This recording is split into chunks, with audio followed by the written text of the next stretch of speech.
এই খবরটা দেখে মনটা কিন্তু খুব খারাপ হয়ে গেল। অন্তত বাংলাদেশে বর্তমানে যে নতুন স্বাধীনতাপ্রাপ্ত যে সৈনিক মুক্তিযোদ্ধা, তাদের মন নিশ্চয়ই একটু খারাপ হয়ে যাবে। কারণ এখন তো পৃথিবীতে বাংলাদেশের একমাত্র বন্ধু হলো পাকিস্তান, এছাড়া তো আর কোনো দেশ নাই, তাই না? তো সেই পাকিস্তান নিজেই কিন্তু নিজেকে রক্ষা করতে ব্যর্থ। সেখানে কি ঘটছে, এই যে একটা খবর ব্যাপকভাবে প্রচারিত হয়ে গেছে, সেখানে ওই যে বালুচ লিবারেশন আর্মি তারা কি কাম করছে, পাকিস্তানের ট্রেনে সশস্ত্র হামলা, যাত্রীদের জিম্মি করেছে। যাত্রীদের জিম্মি করা মানে কি, গোটা ট্রেনটাই তারা কি হাইজ্যাক করছে, তাই না? এটাই তো, অন্য তো কোনো কিছু না। অন্য একটা ভিডিওতে দেখলাম যে সেই ট্রেনে আবার কি আগুন জ্বলছে, বোমা টোমা হামলা করছে নাকি কে জানে। বাট ঘটনা হচ্ছে বেলুচিস্তানের পরিস্থিতি যে অত্যন্ত নাজুক হয়ে গেছে, এবং সেখানে সিভিল অ্যাডমিনিস্ট্রেশন বলে যে কোনো কিছু নাই, এটা কিন্তু একেবারে পরিষ্কার। এবং সেখানে কিন্তু বস্তুত পাকিস্তানের সেনা হিমশিম খাচ্ছে, এবং খাওয়ারই কথা। কারণ পৃথিবীতে সবচাইতে দুর্নীতিগ্রস্ত আর্মি হলো পাকিস্তান আর্মি। যে আর্মির লোকজন ভীষণ দুর্নীতিগ্রস্ত হয়, তারা কখনো কিন্তু জানবাজি লড়াই করে না, করতে পারে না। কারণ দুর্নীতির মাধ্যমে বিপুল পরিমাণে যদি অর্থ উপার্জন করে, তাহলে সে তো বেসিক্যালি ওই অর্থ দিয়ে ভোগ বিলাসী জীবনযাপন করার জন্য লালায়িত থাকবে। সে তো কখনো ডেডিকেশন নিয়ে তো যুদ্ধ করবে না। চিন্তা করবে যে আমি যুদ্ধ করতে যাব, মারা যাব, হ্যাঁ, তাহলে এত টাকা আমি উপার্জন করলাম কেন? এখানে যে বেলুচিস্তানে বেলুচ লিবারেশন আর্মি যারা, অর্থাৎ যারা নাকি স্বাধীনতাকামী, তাদেরকে যে এরা কোনোভাবেই নিয়ন্ত্রণ করতে পারছে না বা দমন করতে পারছে না, সেটা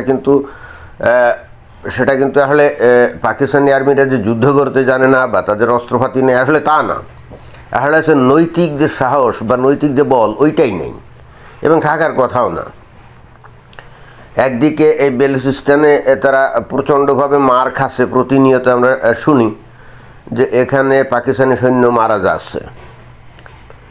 আগে অবশ্য ভিন্ন খবর পাইতাম, আগে শুনতাম যে ওই পাকিস্তানি আর্মি বেলুচিস্তানের বিভিন্ন স্বাধীনতাকামী মানুষদেরকে হত্যা করতো। আর এখন কিন্তু ঘটনাটা উল্টো হয়ে গেছে, অর্থাৎ এই স্বাধীনতাকামী যে দল, তাদের হাতে এখন প্রচুর অস্ত্রপাতি। তো প্রচুর অস্ত্রপাতি যেহেতু আছে, এখন তার একতরফা মার হচ্ছে না, তাই না?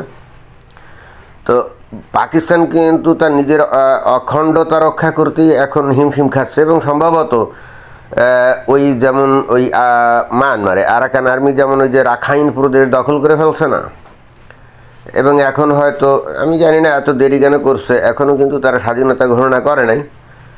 আমরা ভাবছিলাম যে আরও আগেই করে ফেলবে, কিন্তু কেন করে নাই কে জানে, হয়তো ভিন্ন কোনো কৌশল আছে তাদের। তো বেলুচিস্তানের অবস্থাও কিন্তু আস্তে আস্তে সেদিকেই যাচ্ছে। হয়তো আমরা শুনবো যে বেলুচিস্তানের এই লিবারেশন আর্মি এরাও বেলুচিস্তান দখল করে ফেলছে, এবং একটা পর্যায়ে এরা মনে হয় যে অত টাইম নিবে না, এরা তো অলরেডি স্বাধীনতা ঘোষণা করে দেওয়া অবস্থায় আছে। সুতরাং এরা যদি আরাকান আর্মির মতো ওই রকম দেশটা পুরো নিয়ন্ত্রণে নেয়, তাহলে কিন্তু সেখানে এরা স্বাধীনতা ঘোষণা করতে খুব বেশি দেরি করবে আমার তো মনে হয় না। তো একদিকে যেমন এই যে বালুচিস্তানে এই যে পাকিস্তানি সৈন্য মার খাচ্ছে, অন্যদিকে আবার ওই উত্তর সীমানায় সেখানে আবার তালেবানের, মানে আফগানিস্তানের তালেবানের হাতে মার খাচ্ছে। তো এই হলো পাকিস্তানের অবস্থা। এখন সেই পাকিস্তানি সেনাবাহিনীর লোকজন নাকি বাংলাদেশে এসে বাংলাদেশের সেনাবাহিনীকে প্রশিক্ষণ দিচ্ছে। এখন কী ধরনের প্রশিক্ষণ দিচ্ছে কে জানে। তাদের তো প্রশিক্ষণ দেওয়ার মধ্যে মানে সবচেয়ে বড় প্রশিক্ষণ দিতে পারে যে পাকিস্তানি আর্মির লোকজনকে কিভাবে দুর্নীতিগ্রস্ত করা যায়, তাই না? দুর্নীতিগ্রস্ত করা যায়। এতদিন ধরে বাংলাদেশ আর্মি একটা পদবি নিয়ে ঘুরতো, একটা প্রশংসাসূচক পদবি, কি দেশপ্রেমিক মানে আর্মি বা সেনাবাহিনী, এটাই না? কিন্তু পাকিস্তানের আর্মিদের সাথে যদি অতিরিক্ত দরম মহরম করা হয়, তাহলে ধরে নিতে হবে যে বাংলাদেশের আর্মিও খুব দ্রুত দুর্নীতিগ্রস্ত হবে, এদের পাল্লায় পড়ে। আর তখন কিন্তু আর দেশপ্রেমিক থাকা খুব কঠিন হয়ে দাঁড়াবে। তো ডক্টর মোহাম্মদ ইউনূস আর দেশ খুঁজে পায় নাই, এই ধরনের একটা দেউলিয়া, এমনিতেও অর্থনৈতিকভাবে দেউলিয়া, আর নিজেদের দেশ ছন্ন বিচ্ছন্ন হয়ে যাচ্ছে। তো ডক্টর মোহাম্মদ ইউনূস কিন্তু আর পৃথিবীতে কোনো দেশ খুঁজে পায় নাই পাকিস্তান ছাড়া যাদের সাথে দোস্তালি করা যায়। অবশ্য উপায়ও নেই, কারণ বাংলাদেশের বর্তমান যে পরিস্থিতি, এরকম পরিস্থিতিতে বাংলাদেশের সাথে দোস্তালি তো কেউ করতেও আসবে না, তাই না? অর্থাৎ সবে ধন নীলমণি ওই পাকিস্তান। এখন পাকিস্তান চিন্তা করছে আমরা তো মরছি, তাহলে একা একা মরি কেন, বাংলাদেশকে নিয়ে মরি। মোক্ষম সুযোগ পেয়ে গেছে। 5 আগস্ট বাংলাদেশে নতুন স্বাধীনতা পেয়েছে এবং পাওয়ার পরই ওই 71 সালের স্বাধীনতার যে চিহ্ন সব মুছে ফেলে দেওয়া হচ্ছে এবং এরা এমন একটা ন্যারেটিভ তৈরি করছে যে ওই 71 সালে বস্তুত ওটা স্বাধীনতা ছিল না, ওটা ছিল ভারতের আধিপত্যবাদ। অর্থাৎ ভারতের সেনাবাহিনী যেহেতু মুক্তিযোদ্ধাদের পক্ষে লড়াই করছিল, সেই হেতু ওইটা প্রকৃত মুক্তিযুদ্ধ ছিল না, এটা হলো তাদের ন্যারেটিভ। অথচ আমরা খুব ভালো করেই জানি যে বাংলাদেশ স্বাধীন হওয়ার মাত্র ওই 3-4 মাসের মধ্যেই কিন্তু বাংলাদেশ থেকে এই ভারতীয় সেনাবাহিনী কিন্তু চলে গেছিল, তারা কিন্তু বাংলাদেশে ছিল না। এরপরেও কিন্তু বাংলাদেশের মানুষের দীর্ঘ 53-54 বছর ধরে এখানে স্বাধীনতা বিরোধীদের এমন প্রোপাগান্ডা দীর্ঘমেয়াদে একেবারে তারস্বরে চলেছে। বাংলাদেশের একটা বিশাল জনগোষ্ঠী কিন্তু ওই ন্যারেটিভই গ্রহণ করেছে যে বাংলাদেশ নাকি ছিল কি ভারতের একটা তাবেদার রাষ্ট্র বা করদ রাজ্য অথবা উপনিবেশ টাইপের এরকম। অথচ বাস্তবে দুইটা প্রতিবেশী দেশের মধ্যে যদি অর্থনৈতিক, বাণিজ্যিক, রাজনৈতিক সম্পর্ক যদি খুব ঘনিষ্ঠ থাকে, এর মানে তো এই না যে তার স্বাধীনতা সার্বভৌমত্ব বিনষ্ট হয়ে গেছে বা যায়। তো তাই যদি যায় তাহলে ওই যে ইউরোপীয় ইউনিয়নের কোনো দেশেরই কিন্তু তাহলে কোনো ওই নেই, স্বাধীনতা এবং সার্বভৌমত্ব নাই কি, তাই না?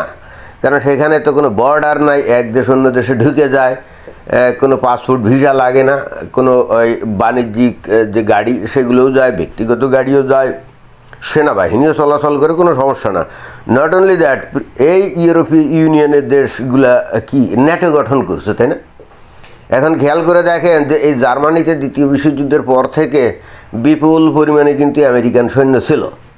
সম্প্রতি ডোনাল্ড ট্রাম্প ঘোষণা করছে যে আমরা জার্মানিতে সৈন্য আর রাখবো না, আমরা ওইগুলো সরিয়ে কোথায় নিয়ে যাব, হাঙ্গেরিতে। এই ধরনের একটা হুমকি দিয়েছে আমি দেখলাম। এতে করে জার্মানের সরকার ভয় পেয়ে গেছে, তারা আমেরিকার হাতে পায়ে ধরতে বাকি যে কেন কেন তোমরা সৈন্য এখান থেকে সরাবে। চিন্তা করে দেখেন, সাধারণত ধরে নেওয়া হয় যে কোনো দেশের মধ্যে অন্য কোনো দেশের যদি সেনাবাহিনী এসে ঘাঁটি করে তাহলে তাতে করে দেশের কিন্তু স্বাধীনতা সার্বভৌমত্ব নষ্ট হয়, এটাই তো। কারণ মনে করেন যে বাংলাদেশের মধ্যে যদি ভারতের সেনাবাহিনী ঘাঁটি করে থাকে তাহলে বাংলাদেশের স্বাধীনতার সার্বভৌমত্ব কোথায় থাকে? কিন্তু জার্মানিতে আমেরিকার সেনাবাহিনী ঘাঁটি করে বসে আছে সেই গত প্রায় 80 বছর ধরে। তা আমেরিকা কোথায়? আটলান্টিকের অপর পাড়ে। তো সেখান থেকে এসে সেখানে ঘাঁটি গেড়ে বসে আছে। বাংলাদেশের কোনো বুদ্ধিজীবী আজ পর্যন্ত বলছে যে তাতে করে জার্মানির স্বাধীনতা সার্বভৌমত্ব নষ্ট হয়ে গেছে? আর ভারত তো বাংলাদেশে কোনো সেনাবাহিনীর ঘাঁটিমাটি কিছুই করেনি, শুধুমাত্র বাণিজ্যিক স্বার্থে, অর্থনৈতিক স্বার্থে হয়তো কিছু ট্রান্সশিপমেন্ট চুক্তি করছে, এটা করছে, ওটা করছে, সেটা করছে, এরকম। এবং খালি একতরফা যে করছে তাই না, ভারত তো বাংলাদেশে বিপুল পরিমাণে বিনিয়োগও করছে, বিভিন্ন রাস্তাঘাট, ব্রিজ, তারপরে বিদ্যুৎ কেন্দ্র, যেমন এই যে রামপাল বিদ্যুৎ কেন্দ্র, তারপরে এই যে বেনাপুল টু মোংলা এই যে রেল লাইন, এইগুলোকে ভারতই করছে, তাই না? বলবে যে ভারতের স্বার্থে, আরে ভাই তা তো বটেই, কিন্তু বাংলাদেশ তো রেল লাইন এবং একটা বিদ্যুৎ কেন্দ্র পেল নাকি? নাকি পেল না? তো তাই যদি হয় তাহলে এইভাবে ন্যারেটিভ দেওয়ার অর্থটা কী থাকে? যে ভারতের স্বার্থে বাংলাদেশকে স্বাধীন করে দিয়েছে, তা তো বটেই।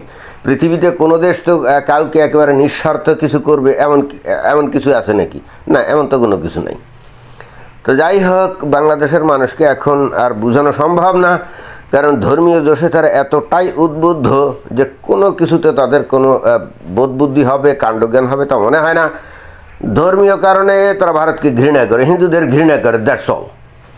এখন ভারত যদি বাংলাদেশে বিলিয়ন বিলিয়ন ডলার বিনিয়োগ করে বাংলাদেশের অর্থনীতিকে যদি উন্নতির দিকে নিয়ে যায়ও, তাতেও বাংলাদেশের মানুষ ওই ভারতের প্রতি কৃতজ্ঞ না। ওই ধরে নিবে যে ভারত সেটা আধিপত্যবাদের কারণে এটা করছে, উপনিবেশ বানানোর ধান্দায়।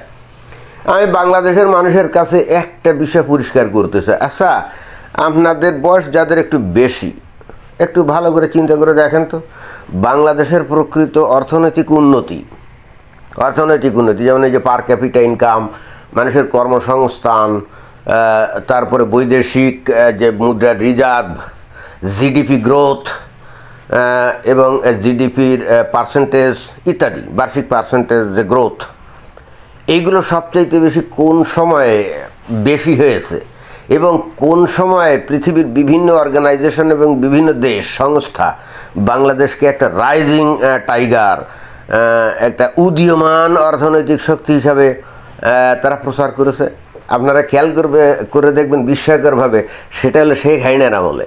এই গত 15-16 বছর ধরেই কিন্তু এই বাংলাদেশকে নিয়ে সারা পৃথিবীর একটা আগ্রহ ছিল, বিশেষ করে বাংলাদেশ অর্থনৈতিক ক্ষেত্রে যে উন্নতি করছিল, এবং সেটা তো আমরা বুঝি এই শেখ হাসিনার এই আমলে। হ্যাঁ, শেখ হাসিনার লোকজন অনেক লুটপাট করছে, তার আমলারা বহুত লুটপাট করছে, সেটা আমরা জানি। জানার পরেও বাংলাদেশে কিন্তু চুরি ডাকাতি কিন্তু হতো না। মানুষ কিন্তু অনেক দিন ধরে ভুলে গেছিল চুরি ডাকাতি কী জিনিস। মানুষ গাঁও গ্রামে কিন্তু ওই যে দরজা খুলে ঘুমাইতো,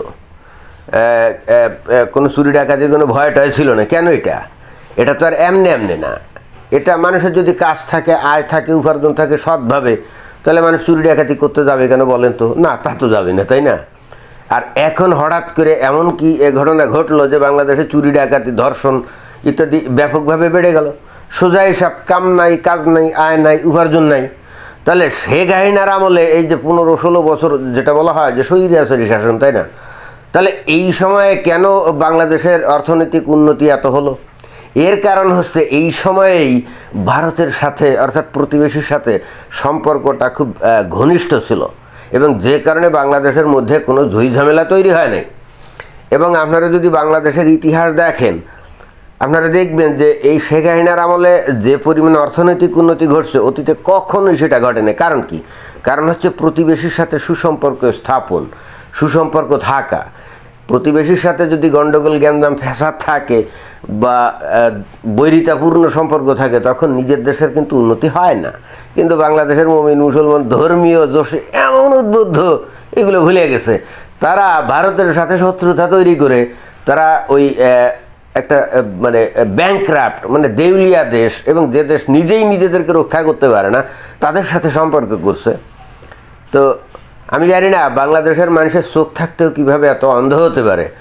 নিজেদের ভালো তো ভাই পাগলেও বোঝে, কিন্তু বাংলাদেশের মানুষ ধর্মীয় জোশে এতটাই উন্মাদ হয়ে গেছে যে এরা নিজেদের ভালো নিজেরাও বোঝে না। মনে হচ্ছে ওই যে আমরা যে একটা প্রবাদ বাক্য শুনি যে পিপিলিকা পাখা ওড়ে মরিবার তরে। আমার কাছে কেন জানি মনে হচ্ছে ধর্মীয় জোশ বাংলাদেশের মানুষকে এতটাই পাগল এবং উন্মাদ করে ফেলছে, এখন এরা গণহারে ওই যে আগুনের মধ্যে ঝাঁপ দিয়ে জীবনটাকে উৎসর্গ করে দেওয়ার জন্য মনে হয় রেডি হয়ে গেছে।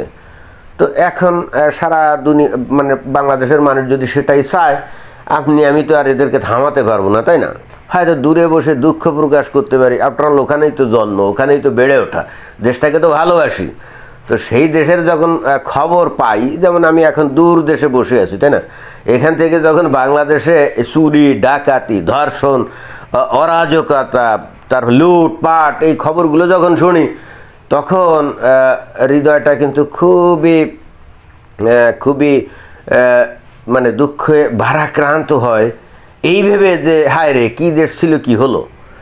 বাংলাদেশ আর ওই সিরিয়া, বাংলাদেশ আর আফগানিস্তান, বাংলাদেশ আর ওই সোমালিয়া, এখন আর কিন্তু কোনো তফাৎ দেখতে পারছি না। আগে কিন্তু বাংলাদেশে বসে ভাবতাম যে সিরিয়ায় মানুষ বাস করে কেমন, এই পাকিস্তানে প্রতিনিয়ত বোমা হামলা হতো, গুলি বন্দুক মারতো, মানুষ মারা যেত রাস্তাঘাটে, তাই না?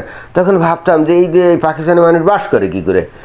এখন এই বাংলাদেশ থেকে 7 সাগর 13 নদীর পাড়ে থেকে এখন মনে হচ্ছে, বা এখন মাথায় ওই একই প্রশ্ন জাগছে, বাংলাদেশে মানুষ এখন বাস করছে কেমনে। পরিশেষে বাংলাদেশের ধর্মোন্মাদ জনগোষ্ঠীকে স্মরণ করিয়ে দিতে চাই, ভারতের কোনো কায়েস নাই বাংলাদেশকে দখল করা বা ওই উপনিবেশ বানানো। এটা বাংলাদেশের মানুষ বুঝে না। সেইটা করলে বাংলাদেশের চাইতে ভারতের ক্ষতি বেশি হবে, বুঝছেন? কারণ বাংলাদেশের মতো একটা ধর্মোন্মাদ জনগোষ্ঠীকে ভারত কোনোদিনও তাদের দেশের সাথে মিলাতে যাবে না। এটাই হলো বাস্তবতা। কিন্তু তারপরও বাংলাদেশের মানুষ এটা বোঝে না।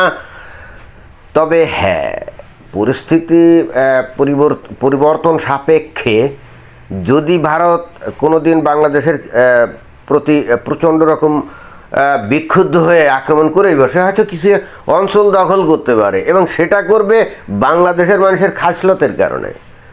বাংলাদেশের মানুষের খাসলতের কারণে অনেকটা ওই যে ইউক্রেন যেমন রাশিয়াকে খোসাইতে খোসাইতে খোসাইতে খোসাইতে এত উত্তক্ত করে ফেললো যে আর সহ্য না করতে পেরে রাশিয়া কিন্তু ইউক্রেন আক্রমণ করে একটা বিশাল অঞ্চল দখল করে ফেলছে, কি তাই না?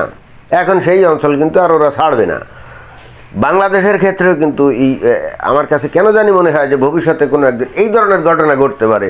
যেভাবে বাংলাদেশ ভারতকে খোসাচ্ছে, তা খোসাতে খোসাতে খোসাতে খোসাতে একদিন তো ভারত বিরক্ত তো হতেও পারে নাকি, আর তখন কিন্তু সেই ধরনের ঘটনা ঘটতে পারে।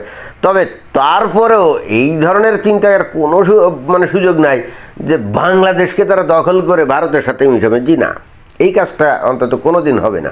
কোনো একটা অংশ দখল করতে পারে এবং সেটার উদ্দেশ্য ভিন্ন হবে যদি করেও, এবং কি হতে পারে এ নিয়ে তো অনেক ভিডিও করা হয়েছে, তাই না? আর নতুন করে দ্বিরুক্ত করলাম না। তো এটাই ছিল বক্তব্য। ধন্যবাদ।